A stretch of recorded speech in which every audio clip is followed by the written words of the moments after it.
تاسو پوهیږئ تر ټولو خطرناکه دوکه کومه دوکه ده؟ نن سبا خو دوکه، چل، فریب په تجارت کې د ژوند په ډیرو برخو کې به تا سره خلک چل او دوکه کوي، خو تر ټولو خطرناکه دوکه بیا د یو نږدې دوست څخه دوکه خوړل دي. دا ولې دومره خطرناکه ده؟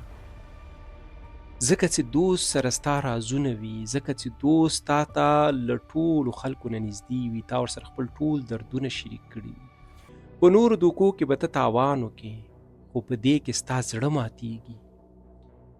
کیدای شي دښمن تا ته ډېر تاوان ورسوي، خو ته له دښمن نه د همغه تاوانونو تمه لرې. ته پوهېږې چې هغه تا سره دغه رقم تا ته تاوان رسول غواړي، خو کله چې یو دوست تا سره دوکه کوي نو دا ډېر خطرناکه وي. هغه خلک په دې باندې ډېر ښه پوهېږي چې هغوی سره نږدې دوستانو دوکه کړې وي، چل یې کړی وي، نو هغه دا ډېر ښه درک کولی شي.